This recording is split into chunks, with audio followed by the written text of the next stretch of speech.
Hello students.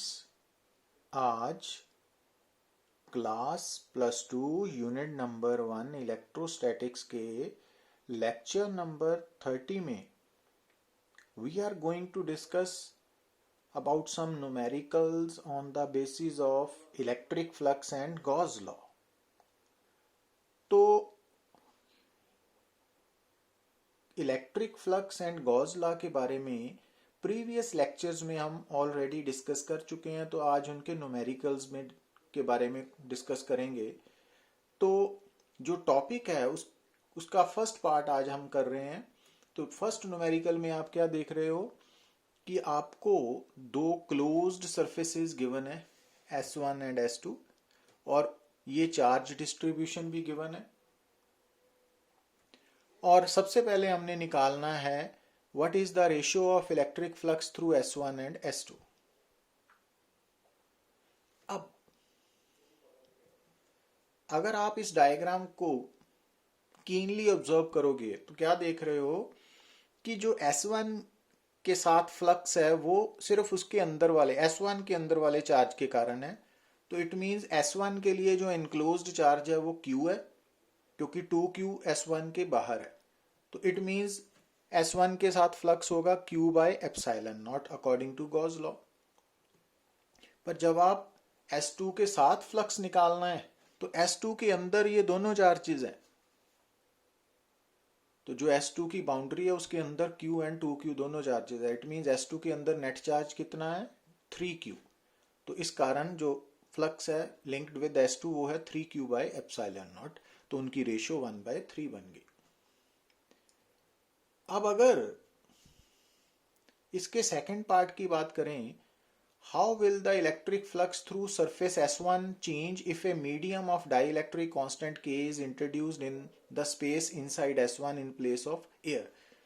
क्योंकि normally जब हम गॉस लॉ यूज करते हैं तो total flux with close surface is equal to Q enclosed by epsilon naught. क्यों बोलते हैं कि हम मान के चलते हैं कि वो चार्जेस एयर और वैक्यूम में लाई कर रहे हैं। बट अब जब उसने बोला कि मान लो कि जो ये स्पेस है ये डाइलेक्ट्रिक कांस्टेंट K वाले मीडियम ने फिल की हुई है ये, तो अब यहां पे गॉस लॉ कैसे लिखा जाएगा? तो अब S1 के साथ फ्लक्स आएगा net charge enclosed divided by K times epsilon naught. तो इट मींस जब S1 के अंदर वाली स्पेस को हम किसी मीडियम के साथ फिल करेंगे जिसका डाइलेक्ट्रिक कांस्टेंट K है, तो उसके साथ क्या होगा कि flux linked with S1 change हो जाएगा।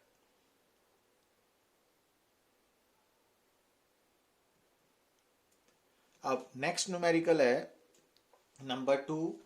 Electric field components due to charge inside the cube of side 0.1 metre are Ex is equal to alpha x where alpha is equal to 500 newton per coulomb per metre. Ey 0 है, Ez 0 है। Calculate the flux through the cube and the charge inside the cube. अब यहां पे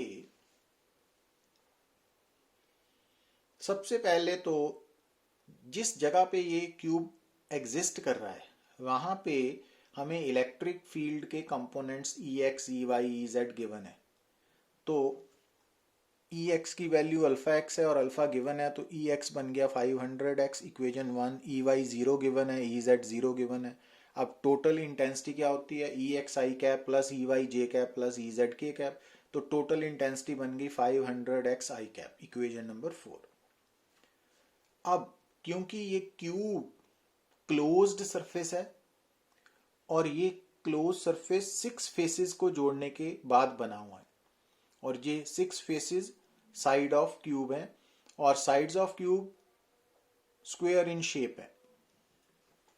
अब length of each side of cube हमें given है, तो area of each face of the cube निकाल सकते हैं। तो ये हमने surface area of each side of each face of cube निकाल लिया इक्वेशन नंबर 5। अब इस प्रॉब्लम में हमने ऐसे देखना है कि इलेक्ट्रिक फील्ड के अंदर गिवन बाय इक्वेशन 4 उसके अंदर 6 प्लेन सरफेसेस आर लाइंग। उन 6 सरफेसेस के नाम हमने रख दिए, left, right, top, bottom, front, back. अब जो लेफ्ट सरफेस है और राइट है, अब यहां पे एक बात आपने ध्यान रखनी है कि अगर कोई भी प्लेन सरफेस या कोई भी surface part of closed surface है, तो उस सरफेस के ऊपर एरिया वेक्टर की जो डायरेक्शन है वो नॉर्मल टू द सरफेस होगी, बट आउटवर्ड, बॉडी के बाहर की तरफ। तो जो लेफ्ट फेस है वहां पे नॉर्मल बाहर की तरफ, राइट पे बाहर की तरफ लेना है। ये कन्वेंशन है कि जब आपके पास कोई भी प्लेन सरफेस है जो पार्ट ऑफ क्लोज सरफेस है, तो उसके ऊपर एरिया वेक्टर की डायरेक्शन उस सरफेस के परपेंडिकुलर बट आउटवर्ड लेनी है। अब आप ध्यान से देखिए कि जो लेफ्ट फेस है इसके एरिया वेक्टर की direction along negative x axis है, और राइट फेस की जो एरिया वेक्टर की डायरेक्शन है वो अलोंग पॉजिटिव एक्स एक्सिस है। तो इट मीन्स जो area vector of left face है वो क्या बन गया, मैग्नीट्यूड इनटू डायरेक्शन माइनस आई कैप। राइट में मैग्नीट्यूड इनटू डायरेक्शन, तो ये बन गया। इसी तरह से जो टॉप और बॉटम फेसेस हैं, तो टॉप का जो एरिया वेक्टर है वो अलोंग पॉजिटिव वाई एक्सिस है और जो बॉटम का अलोंग नेगेटिव वाई एक्सिस। तो टॉप एंड बॉटम। अब जो एरिया वेक्टर का मैग्नीट्यूड है वो हर फेस के लिए सेम है। इसी तरह जो फ्रंट साइड है उसका एरिया वेक्टर पॉजिटिव जेड है और बैक का नेगेटिव जेड है। तो ये हमने हर फेस के लिए एरिया वेक्टर निकाल लिया। अब क्योंकि क्यूब इलेक्ट्रिक फील्ड में लाई कर रहा है, इट मींस क्यूब के हर फेस के साथ फ्लक्स लिंक्ड है, और सारे फेसेस के साथ जो टोटल फ्लक्स लिंक्ड है वो लिंक्ड विद क्यूब है।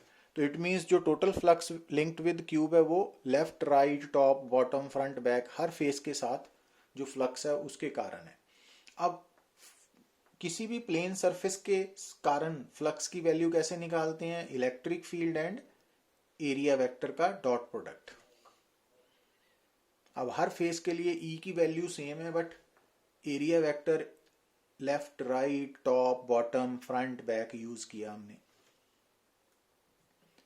अब यहां ध्यान देने वाली बात क्या है कि जो ई है, ई की डायरेक्शन है along I cap, but A left की ये डायरेक्शन है माइनस आई कैप।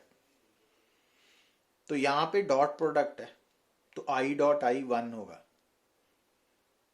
पर जब हम राइट फेस की बात करते हैं तो ई की डायरेक्शन है आई कैप और ए राइट की है आई कैप, तो ये वैल्यू सब्स्टिट्यूट कर दी। पर जब हम टॉप की बात करते हैं तो टॉप की डायरेक्शन है एरिया वेक्टर की जे कैप, जबकि इलेक्ट्रिक फील्ड आई कैप, तो आई डॉट जे 0 होगा। I dot J 0, I dot के 0।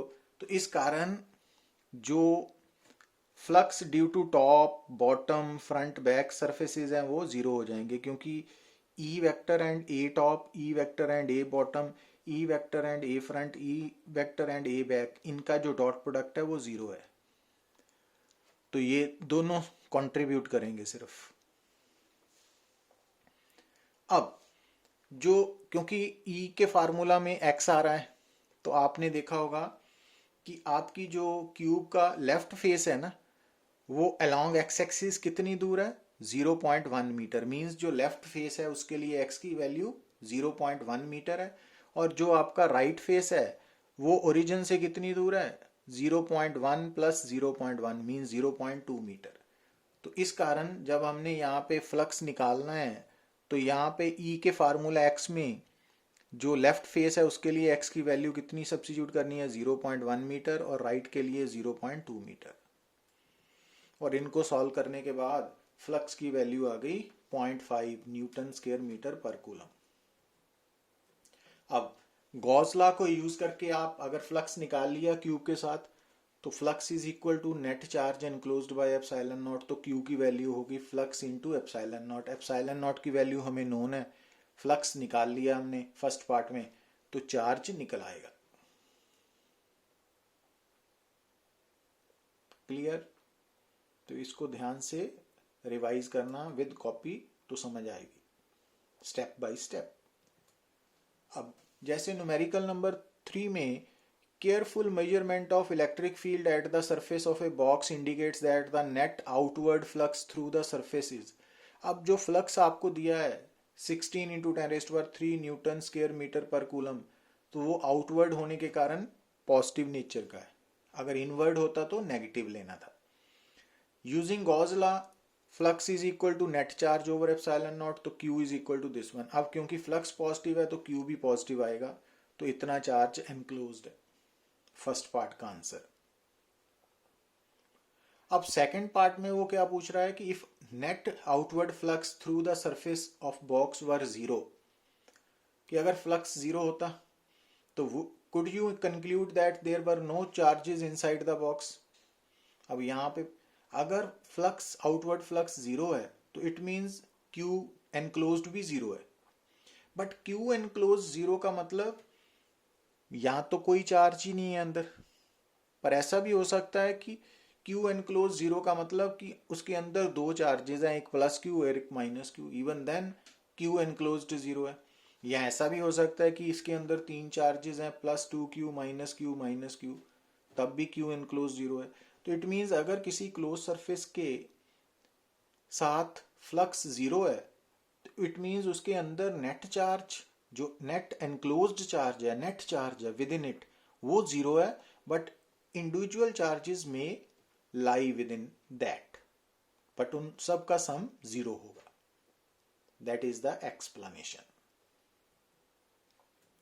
अब अगर आप बात करते हो न्यूमेरिकल नंबर 4 में, electric field is given by E is equal to this one, calculate the flux through a surface of area lying in XY plane.